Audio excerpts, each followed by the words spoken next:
style shoots. Wait, you're are we going back to the style shoot conversation? We get to be pissed off about that again? I want to hear about that. I'm rolling now. Did you already roll? All right. Yeah. Welcome back to the podcast, everybody. Oh, yeah, we have to intro. It's been so long, we've been so busy. The Not Another Photography podcast. Wait, did we say it's not another photography podcast or another photography podcast? We had to change it to Not Another Photography podcast Oh, because it's right. someone else called Another photography. 2 episodes of a podcast in 2020 another photography. Oh, that's it? They just have 2 episodes? Something like that, yeah. Oh, I want to steal that back then. We could probably have took it. Yeah, I don't think they were even claiming that if they did 2 episodes. We're on 5, dude. I heard a statistic that 98% of podcasts don't make it past the first episode. Oh, really? They just do the first episode and then they never follow up. It's because it's kind of hard to, like, consistently sit down and do it unless you, like, put it in your calendar. As we've discovered. And we've discovered that after doing 4 episodes. Yeah. Yeah, so I wanted to talk about this a while ago, and I even made a reel about it recently and got some feedback from, like, people who commented. But with few exceptions, I do not think photographers should do styled shoots to pad out their own portfolio, whether they're starting or experienced. Yeah, for padding. Yeah, so okay, yeah, that's a great. So if one thing that let's say if you're starting out, you need portfolio to start out to get jobs. I don't think that going to a content day or having, maybe starting your own styled shoot or something like that is necessarily a good idea. Your own style shoot, kind of like if you get 2 friends, you're like, hey, you 2 are going to wear these clothes because I want it to look a certain way. We're going to do a photo shoot and I'm going to use it as portfolio on my website. Yeah, but then you're doing a photo shoot. You just aren't paid for it. You set it up. Yeah, you set it up. And it's kind of a styled shoot in that respect. But if you dress them up in wedding attire, maybe do that with 2 or 3 sets of couples that you know, and then make a portfolio page on your website or blog pages. And I'm thinking about I came across someone's portfolio website who was just getting started, and it was 3 style shoots, and it just had the names of the couples above each one, not a single word of styled shoot. And I think it should at least say styled shoot. Yeah. But I think you should maybe just not even make it look like a wedding. Right. Like, you could get a normal white dress that makes it look more elopement-y and just take them somewhere, do a photo shoot, but it looked too much like I've set up this elopement or wedding. Okay. Because I'm over-explaining right now, but the gist of it is, like, you might not ever be able to get that same level of control or conditions on an actual wedding day. Right. So if people hire you for maybe these beautiful commercial type shoots, product type shoots that you've done under vastly different conditions than what is available to you on a wedding day, especially when you're new, you might not be able to produce that for the clients that end up booking you early on. So then the question becomes, what is the alternative for them to show that they do weddings? How did you start? I did 2 free weddings. There's the answer. Like, I did 3 engagement shoots for Melissa's cousin, for some friends of a friend, and was it only 2 actually? It might even only been 2. I did 2 or 3 shoots and made a website and just had portfolio. And then when I spoke to people or like made a Craigslist listing or put it out on Facebook that I'm starting to do wedding photography, I was just open with people. I was like, I'm just starting out in this. This is what I've got on my website. This is what I've done so far. Like, wait, you're saying we shouldn't use a blog post of a styled shoot to make it look like we've done more than we've actually done to kind of like lie to our clients? I'm saying that, yes. You're saying I shouldn't lie to my clients? You should not lie to your clients. I don't know how to take this information right now. Or like, and like, coming from, I have done it because I did 1 styled shoot in 2018. It turned out great. We spent 3 hours photographing. We did a fake details, fake getting ready. We did a fake ceremony, portraits, and I think that was about it. What was that for? It was for someone I knew who was getting into like rentals Oh. was setting up a styled shoot. Yeah. And I was like, sure, I'll do a styled shoot. I want the portfolio. And I was like, oh, that'll look really cool. And I made a blog post, fall wedding inspo. Right. And I think even that, I feel bad that I did that because I think even that was disingenuous.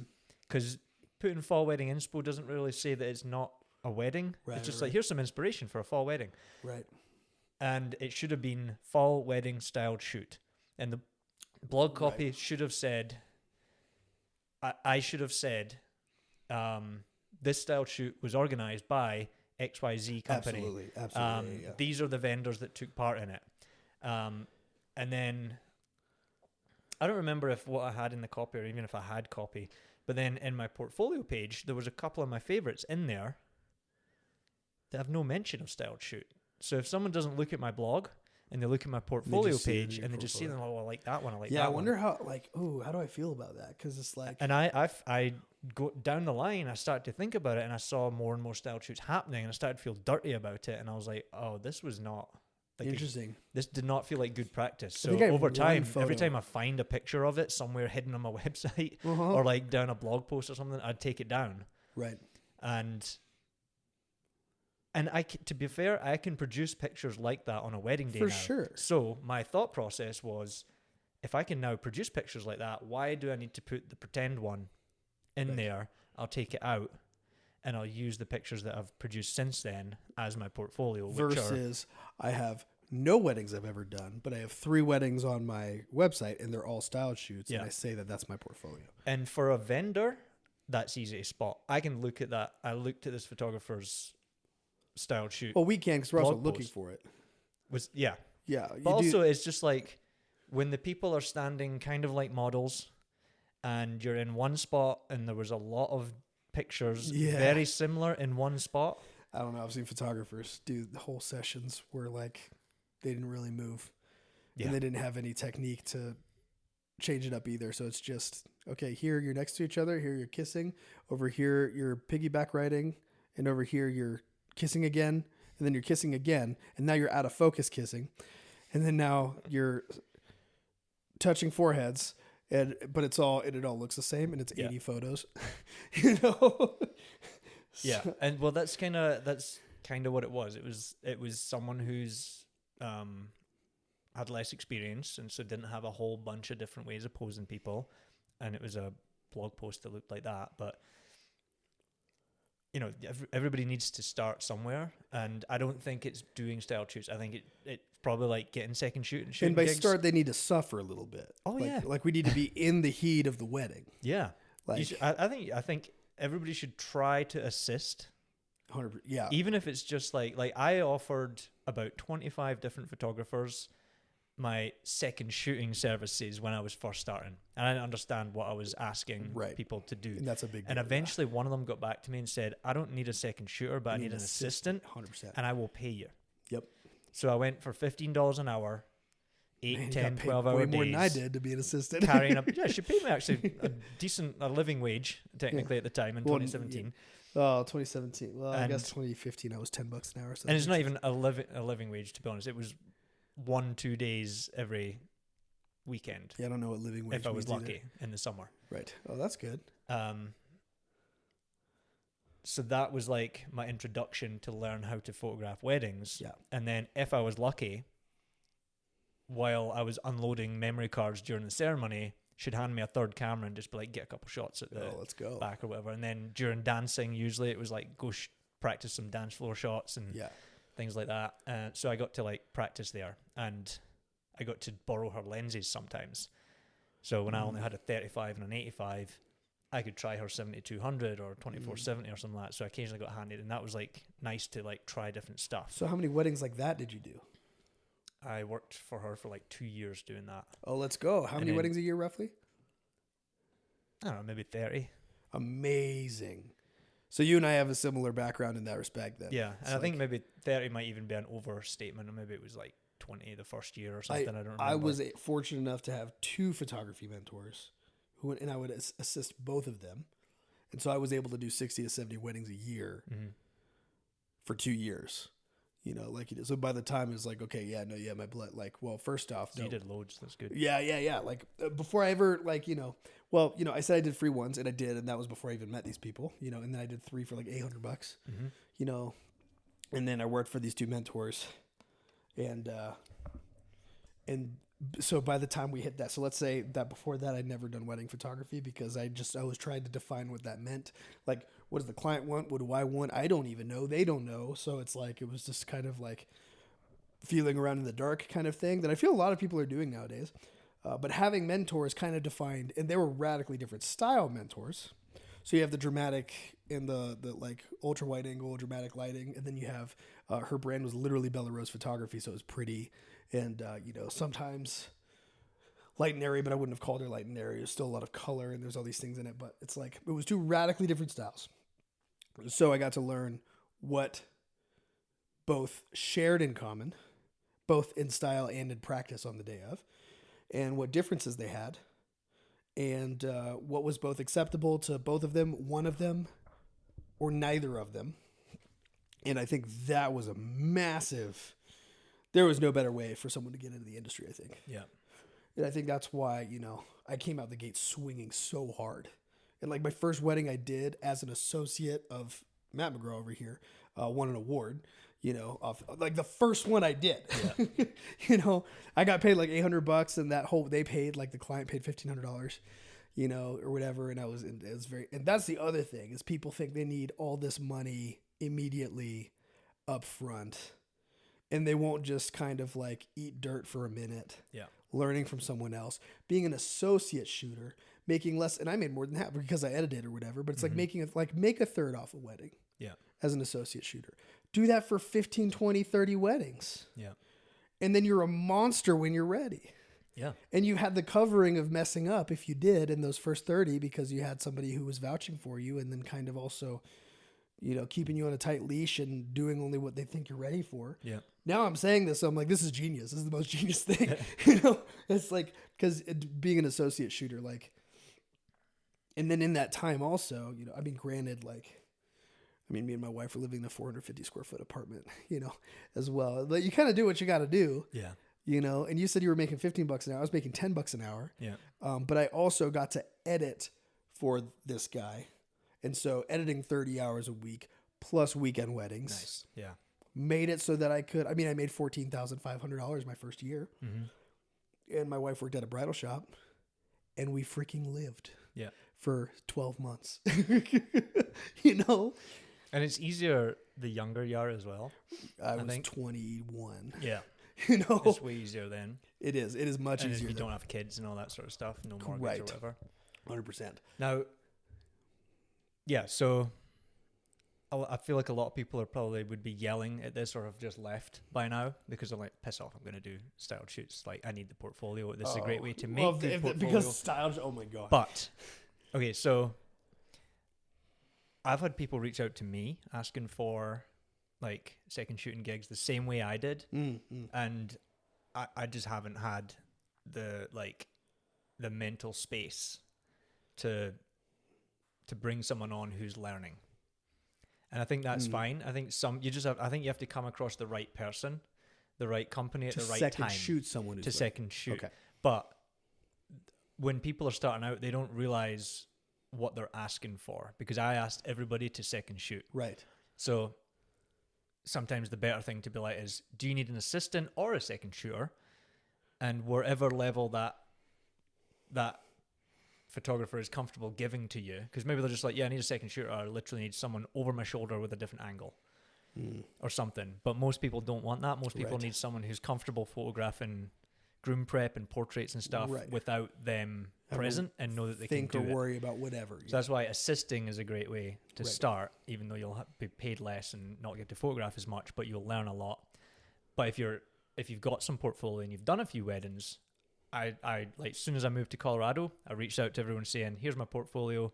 I'm trying to second shoot for people. There's like, oh And yeah, they're like, oh shoot, you're an award winner, absolutely. And yeah, and within, I pretty immediately started second shooting with people. Yeah.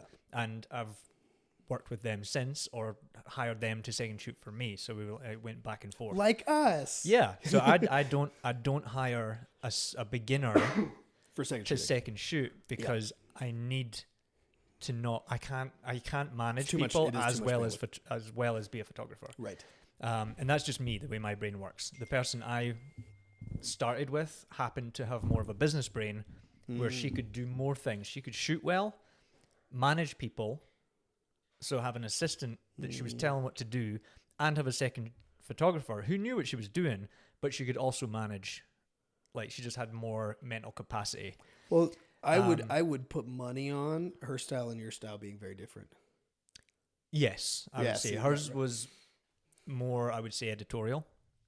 Mm-hmm. And it was beautiful, as the other person that you mentioned. Right. Occasionally really creative, and I was sometimes like baffled as to what she was doing. Oh yeah. But yeah, okay. So the other point that I wanted to give to sort of like ease any vendor who's not a photographer, hopefully you haven't left with me saying this, is that I still think that photographers should do styled shoots for other vendors. Yeah, totally like relational. Yeah. Yeah. And it's because you ever hear the phrase, it's to show what's possible on a wedding day?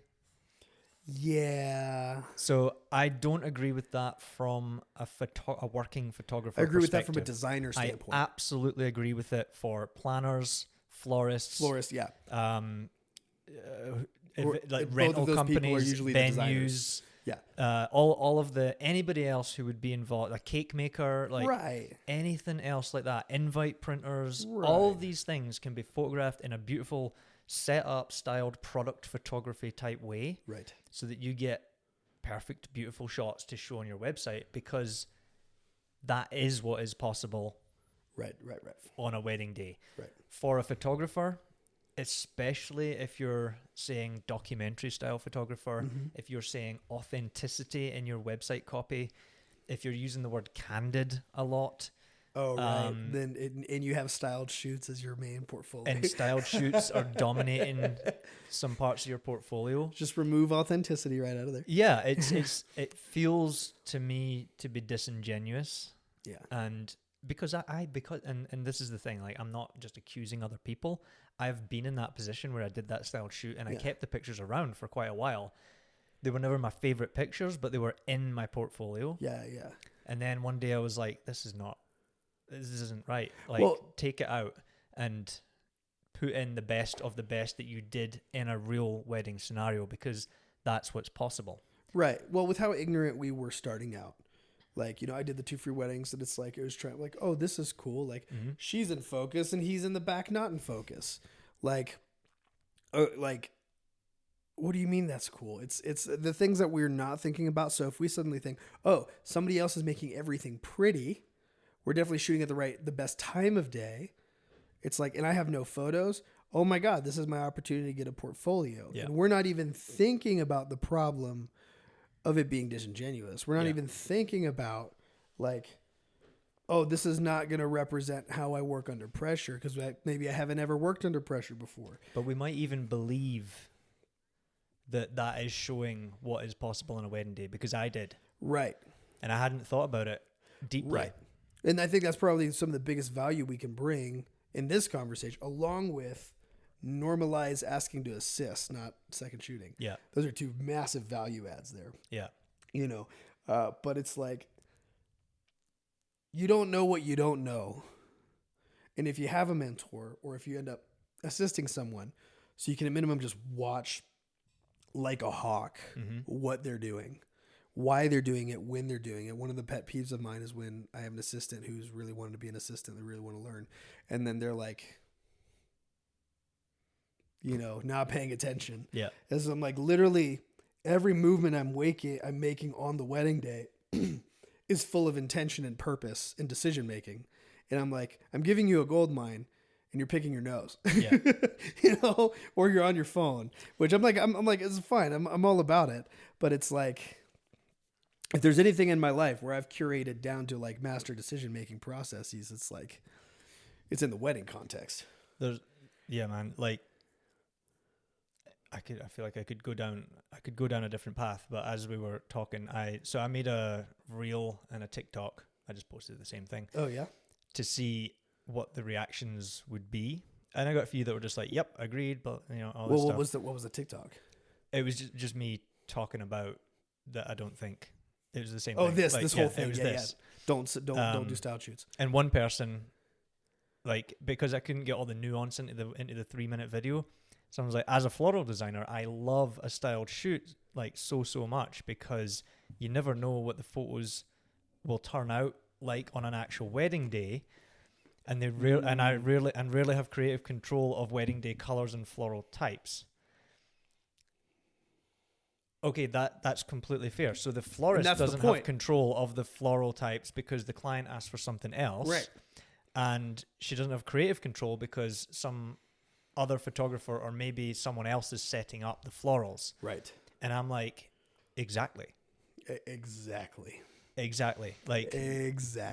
I can take pictures of what you can set up under your own creative thing, but that might not be realistic of what I can take pictures of on a wedding day. Right. And you know the amount of times that I have seen the bride all day holding her bouquet once. You know what I mean? And then the florist is like, hey, can I get some pictures of the bouquet and stuff? And I've got loads of them. And then there's just like a couple portraits where the bride's holding the bouquet because she wanted a massive bouquet and it was heavy. Or she wasn't actually that into having a bouquet. Right. Like it was just like a thing you did. So she kind of, I don't have it just now. It's at the venue. I'll get it later. Right. And then she's got it for the ceremony. And then she just puts it down for the portraits and is like, whatever, I don't care. So like there's not that many of like the bridal portraits with the bouquet. Right. Or it gets dropped early on, and like some of the one side gets mashed up, so it's she no holds perfect. it differently, and it's no longer perfect. There's so many different things that can happen, and that's not to say that photographers should like be using messed up flowers for their wedding portfolio, but like most of the time the bouquet looks good, right? But it's the perfectionist setup of.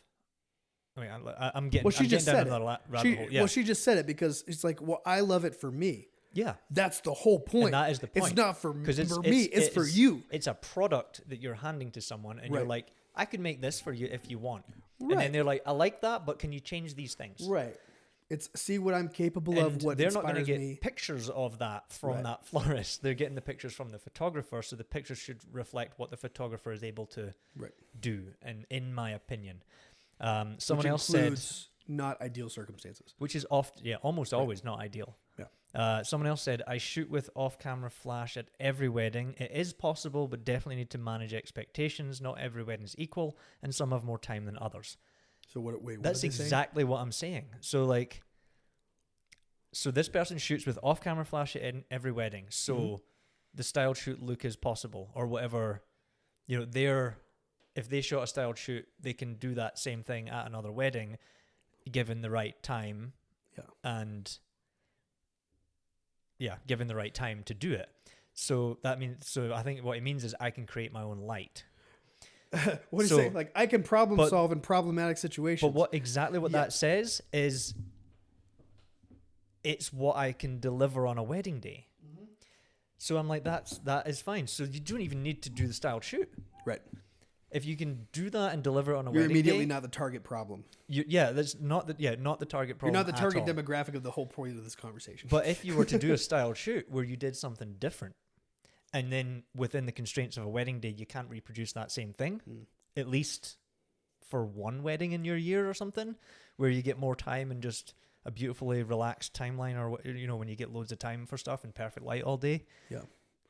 Like this can open a can of worms. For a whole yeah, right here. Well, because what happens when I do a wedding at an art museum and freaking kill it? But yeah, I'm also gonna not have an entire room full of crystals to shoot through and reflect you a bunch of different ways. Yeah, and also it's like not all of my weddings are gonna have a portrait of people walking across the street where I have you guys crossing in the night, being blurry. It's like it's. I intentionally try and make every wedding I do a little bit different in some respect or another. Yeah. Which, that said, everything's going to be, it's coming from my eyeballs and my brain, so it's going to have like my style fingerprint on the whole thing. But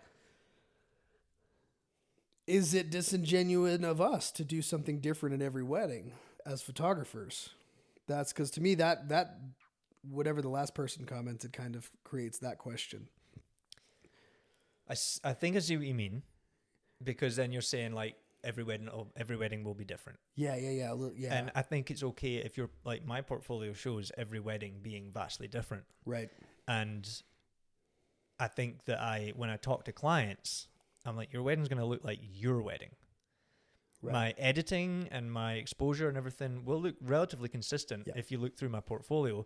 Different lighting conditions will look different. You know, if you're inside under tungsten light, it'll look different from the midday sun portraits.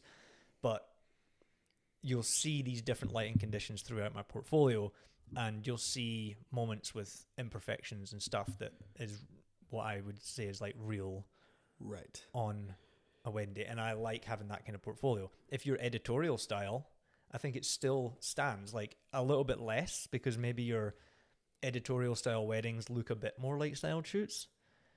But then if you can produce a styled shoot looking editorial wedding picture on a wedding day, why do you need the styled shoot in your portfolio? Right. If you can't do it and you use the styled shoot to say this is what's possible, but you can't do that on a wedding day, it's not doing anybody. It's not doing anybody any good, like yourself or your clients. It's kind of like if I did a wedding to not be able to give that. Right, where I had 18 off-camera flashes. Yeah. I just went to the Museum of Natural Science. Like, okay, I got them on the second floor. I'm on the first floor, and I see 3 floors, and I have lights lighting up different points of interest, 18 different ones. It's like, I mean, yeah, it was cool. It took a half-hour setup, I guess that's true, because I'm trying to, for the best I can, never use more than 3 lights, because I'll never know if I have all 3 capable of you. And even then, I'm usually just using 1, so that I can be as the most flexible I possibly can. Yeah. In many situations, even though 3 off-camera lights, like 2 rear, 1 front, is kind of like, always going to look fabulous. Yeah. Because you have crazy 3-dimensional lighting everywhere. And I very rarely dig my heels in with things. Most of the time, I think people should do what they want, and I'm completely okay with it as long as you're not hurting anybody else. As long as it's not dumb, they can do it. Just kidding. I don't care really what anybody else does, but this is one thing that I've been thinking about this for a year. Oh, the style shoot situation. And I've never really came across a good counter argument, and most of this has been in my own head, but it's always been to show what's real. And I've even heard really well-known big photographers say the same thing. And in fact, I was listening to one other, I don't know if it was a podcast or if it was a reel or a clip from something, saying I have quite a lot of styled shoots on my website because I want to show people what is possible. And then I'm like, you've got a lot of good photography on your website. Why would you pad it out with styled shoots? Why don't your wedding days just look like that? Right. So even a well-established photographer who's working a lot, they have plenty of portfolio. Also, why would you put that in your you can do styled shoots for other people, but why would you put that in your portfolio? Yeah, because I'm like, well, why do you need that? Why don't your shoots just look like that? And why are you doing the styled shoot to get that portfolio and then openly, fair enough, openly saying it, that's fine. But most of your clients aren't looking at your website and then listening to all your podcasts. Because I don't know how many weddings are going to have 18 ferns with a red velvet couch sitting on top of it and a bride sprawled out with a crazy massive sun hat. So there's maybe a nuance to it where a styled shoot will look different from a wedding, aesthetically. Right. But I'm talking more about the modeling, the lighting conditions, the things that you do as a photographer to make that picture look better. Oh. Is because every single wedding will look different. Well, to serve that very point, the exact bride I'm thinking of in that shot that I just described at a styled shoot, that styled shoot was fire, and I shot her wedding. and there's a whole lot more pressure at the wedding, Mm-hmm. and it was completely different as a result. Yeah. And it's like, and now I'm like, yeah, that is a completely different situation. You know, it's like doing styled shoots, and you know, I also got to do a bridal with her, and I did her engagement, and it's like freaking fire. Yeah. Wedding day was like 3 different locations. Mm-hmm. You know, stuff all going on. She was stressed out a little bit, you know, had this big dress. Okay, but we also want to shoot on this massive staircase, like kind of almost spiraling staircase coming down with this big old chandelier. But we have to balance all of those, and it's not quite the right time of day. There's too much light coming in to balance with the light from the chandelier to do this whole, it's And you can't just be like, all right, you know what, we'll do this at the end because I think the light will change. We have let's go and 120 do seconds. Your ceremony pic first. Right. And right. it's just like, it has to be now. Yep. And then as a result, I'm like, okay, that was really hard. Throughout the evening, I'm trying things, okay, but it's like I ended up pulling real creativity and then like using my iPhone flashlight to light up glasses, like water glasses to get one, and then have them in between with the light behind them, kind of like But yeah, no, it was much harder. It was much harder on the day of. Yeah. And that's part for the course. And I don't think I got any other comments that are. How many comments did you get? Different enough. Oh, maybe like 8 or something. Not that many. That's a solid amount of comments. And I very rarely post TikToks. I just posted it because like nothing. It didn't get any attention on Instagram. Oh, really? Yeah. How many views did you get on TikTok? I think it was only like 1,000. So it wasn't. I don't get a lot of views on very many things. That's not a lot, but you got 300 on Instagram. You had 1,000 people watch a video, bro. That's a huge deal. It seems huge, but on TikTok it ain't. It's not huge. I know it's not huge on TikTok, but still, that's just crazy. And then just like one person on Instagram was like, agreed so much. Agreed so much. Yeah. We have it here first, folks. Yeah. We are the proper authority on this subject, and that is the correct opinion to have. But maybe we should make this one an episode and just like tie a bow on this one topic, and then make another episode on I like it. Whatever other topics. Well, because I do have a topic I want to talk. Tune in next time for when we talk about the fact that we second shot for each other. All right. Thanks, folks. We'll be back in 2 weeks. Yeah, 2 weeks. Yeah, but this time it will be 30 seconds. 30 seconds? Oh, yeah, for us. From when we, yeah. Yeah, okay. We'll be in the same clothes. I want to go, but that's all, folks.